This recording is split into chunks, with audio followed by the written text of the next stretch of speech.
Subscribe Indian News Analysis channel and press the bell icon for the latest defense updates. आईने हिंदी के एक नए episode में आपका स्वागत है, जहां आपके लिए लेकर के आते हैं डिफेंस सेक्टर की टॉप अपडेट्स को। आज की अपडेट की शुरुआत करेंगे लाइट कॉम्बैट एयरक्राफ्ट तेजस को लेकर के आई एक अपडेट से। हाल ही में तेजस के कॉकपिट की एक पिक्चर सरफेस हुई है, जहां पर हम देख सकते हैं कि इस पिक्चर में एक वाइड एरिया डिस्प्ले दिखाई पड़ती है। इसके अलावा हेड अप डिस्प्ले और सेंटर स्टिक कंट्रोल दिखाई पड़ता है, जो कि तेजस के कॉकपिट का है।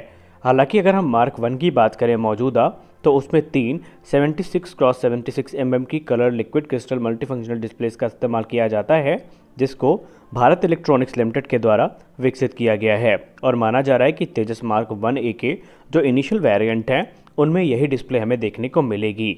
अब वाइड एरिया डिस्प्ले की बात करें, जो कि टच स्क्रीन फंक्शनैलिटी के साथ में आएगी, तो ये सिचुएशनल अवेयरनेस को बढ़ाने में काफ़ी महत्वपूर्ण भूमिका निभाती है और पायलट के लिए इनको एक्सेस करना भी काफ़ी आसान होता है।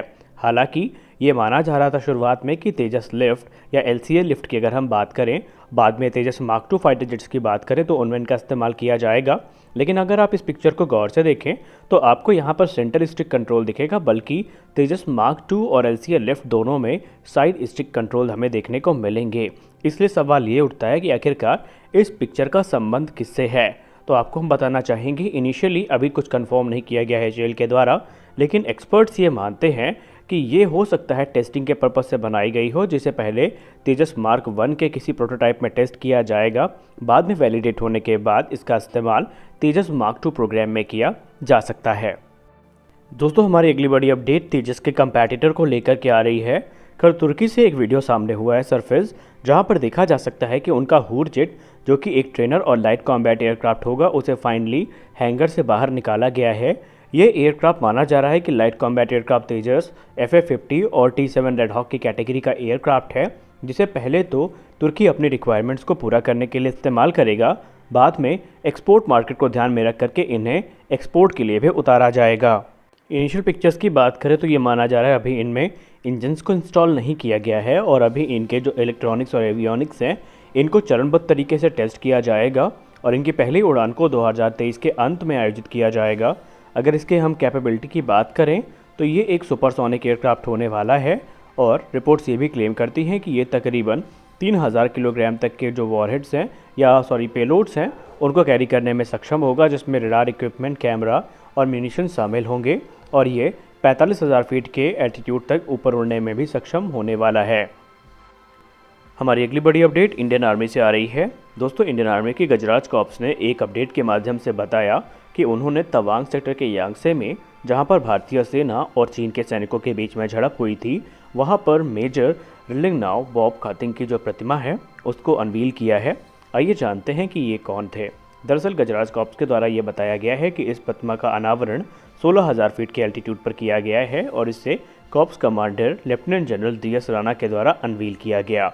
लोग जो हैं मेजर कातिंग को इंडिया के पहले ट्राइबल कम्युनिटी के डिप्लोमेट के तौर पर जानते हैं, जिन्होंने वर्ष 1950 के दशक में एक अहम भूमिका निभाई थी और इन्होंने ही नॉर्थ ईस्ट फ्रंटियर एजेंसी का चार्ज लेते हुए तवांग रीजन और बुमला का जो एरिया है इसे भारत से जोड़ा था और इसीलिए इन्हें काफ़ी महत्वपूर्ण दर्जा भी दिया गया है और भारत के लिए ये काफ़ी महत्वपूर्ण शख्स भी थे और इन्हीं के प्रतिमा का अनावरण किया गया है। दोस्तों, हमारी अगली बड़ी अपडेट भी इंडियन आर्म फोर्सेस को ही लेकर के आ रही है। चाइना को लेकर के एक रिपोर्ट सामने आई थी, जहां पर कहा जा रहा था कि चाइना इस समय जो हॉट पॉइंट है वहां पर उनकी जो टनल्स हैं वहां पर अपने जो फाइटर जेट्स हैं, एयर डिफेंस सिस्टम है और एमुनिशंस हैं, उनको स्टोर कर रहा है ताकि किसी भी संभावित एयर स्ट्राइक से या मिसाइल स्ट्राइक से उनको बचाया जा सके। और इसी प्रकार की जो पॉलिसी है वो हाल ही में भारत के क्षेत्र में भी देखी गई है, जहां पर रिपोर्ट्स में ये बताया जा रहा है कि भारत के डिफेंस इस्टेब्लिशमेंट्स के द्वारा एक ऐसा फैसला लिया जा सकता है जो कि टनल्स को air defence system, cruise missiles या दूसरे हथियारों को स्टोर करने के लिए इस्तेमाल करने की परमिशन दे देगा। रिपोर्ट्स ये क्लेम करती हैं कि ये जगह काफ़ी सुरक्षित मानी जाती हैं, क्योंकि यहाँ पर कोई भी जो संभावित अटैक है वो जल्द नहीं हो सकता और हमारे जो कीमती एसेट्स हैं उनकी सुरक्षा के लिए इस प्रकार के जो शेल्टर्स हैं वो काफ़ी इंपॉर्टेंट साबित होंगे किसी भी विषम परिस्थिति में, क्योंकि युद्ध की स्थिति में कोई भी दुश्मन देश सबसे पहले एयर डिफेंस कैपेबिलिटी को ही बौना करने के लिए उस पर अटैक करता है और ऐसी स्थिति में इस तरह के जो स्टोरेज होंगे वो हमले से बचे रहेंगे और उनका इस्तेमाल किया जा सकेगा। इसीलिए माना जा रहा है कि आने वाले समय में भारत के द्वारा जो इम्पोर्टेंट एसेट्स हैं, हथियार हैं, उन्हें किसी टनल पर रखा जा सकता है।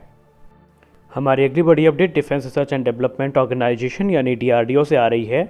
DRDO के द्वारा एक अपडेट के माध्यम से ये बताया गया है कि DRDO इस समय अस्त्र मार्क 1 जो कि एयर टू एयर मिसाइल हैं, इन्हें एक अपग्रेडेड सीकर से इक्विप करेगी जो कि इनकी परफॉर्मेंस को काफ़ी इम्प्रूव करेगी।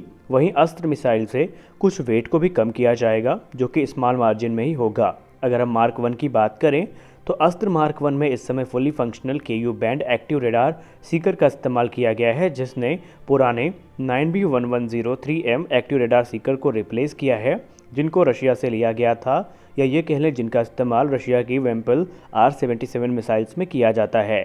KU बैंड सीकर की बात करें तो उसे अब DRDO अपग्रेड कर रहा है ESA रेडार सीकर में, और इसका जो फैब्रिकेशन है वो ऑलरेडी शुरू कर दिया गया है। और ये जो नई मिसाइल है इसकी टेस्टिंग 2024 के अंत तक शुरू कर दी जाएगी। ESA equip missile basically superior होती हैं MSA इक्विप मिसाइल के तुलना में, क्योंकि ये टारगेट को काफ़ी फास्ट स्कैन करती हैं और ये इनकी फंक्शनैलिटी भी काफ़ी फास्ट होती है। हमारी अगली बड़ी update S-400 air defence system को लेकर के आ रही है। दोस्तों, इस समय भारत और चीन के बीच में जो विवाद चल रहा है उसी बीच एक बड़ी खबर सामने आई है, जहां पर बताया जा रहा है कि यूक्रेन से अपने चल रहे विवाद के मद्देनज़र भी रशिया भारत को S-400 एयर डिफेंस सिस्टम की जो तीसरी स्क्वाड्रन है वो जनवरी से फरवरी तक अगले वर्ष डिलीवर कर देगा। माना जा रहा है इसके लिए इंडिया की जो टीम, जहां पर बेसिकली इंडियन एयरफोर्स के पर्सनल रशिया पहुंच चुके हैं, जो इस इक्विपमेंट को रिसीव करेंगे, और ये जो सप्लाई है ये अगले वर्ष की शुरुआत में शुरू कर दी जाएगी। सोर्सेज के द्वारा ये भी बताया गया है कि इस समय भारत ने ऑलरेडी चाइना के बॉर्डर के नज़दीक जो S-400 एयर डिफेंस सिस्टम है उनको डिप्लॉय भी कर दिया है, और ये जो S-400 एयर डिफेंस सिस्टम है ये वहाँ पर एक अहम भूमिका भी निभाएंगे। लद्दाख से लेकर के जो चिकन नेक कॉरिडोर है वहाँ पर S-400 को डिप्लॉय किया गया है। लेकिन अभी एक जो सबसे बड़ा इशू है भारत और रशिया के बीच में वो रिजॉल्व नहीं हो सका है, और वो है पेमेंट का। पेमेंट को लेकर के आप जानते ही हैं कि रशिया के बैंक्स पर अलग अलग प्रकार के प्रतिबंध लगाए गए हैं, जिससे कि इंटरनेशनल ट्रांजैक्शन में उनको बहुत दिक्कत हो रही है। हालांकि भारत का कहना है कि वो दूसरे रास्ते तलाश कर लेंगे जिससे पेमेंट की जा सके, लेकिन फिलहाल अभी ये एक बहुत बड़ा इशू है। भारत ने तकरीबन 35,000 करोड़ रुपए की लागत में S-400 एयर डिफेंस सिस्टम की 5 स्क्वाड्रन को एक्वायर किया था। हालांकि एडिशनल खरीद की बात भी की गई थी, लेकिन बाद में काटसा सैंक्शन के दबाव के चलते जो खरीद है उसको रद्द कर दिया गया है। हमारी अगली बड़ी अपडेट इंडियन नेवी से आ रही है। इंडियन नेवी के द्वारा अक्टूबर में एक रिक्वेस्ट फॉर इंफॉर्मेशन इशू करी गई थी, जो कि high capacity lithium ion batteries को लेकर की थी, जिनका इस्तेमाल इंडियन नेवी के सबमरीन्स में किया जाना है। नेवी ये चाहती है कि वो अपने करंट लेड एसिड बैटरीज को लिथियम आयन बैटरीज से रिप्लेस करें, जो न सिर्फ जगह को बचाएंगी बल्कि जो फास्ट चार्जिंग कैपेबिलिटीज़ हैं उनको भी काफ़ी ज़्यादा ऑफर करेंगी। अगर हम बात करें सबमरीन मॉडर्नाइजेशन प्रोग्राम की, तो नेवी ने हाल ही में एक रिक्वेस्ट पर प्रपोजल इशू किया है, जहां पर अब वो बिड्स को एक्सेस करेंगी, और उसके बाद जो विनिंग बिडर्स हैं उनसे कहा जाएगा कि वो अपने बैटरी पैक को डेमोन्स्ट्रेट करें, और उसके बाद जो कॉन्ट्रैक्ट है वो अवार्ड उसको दिया जाएगा।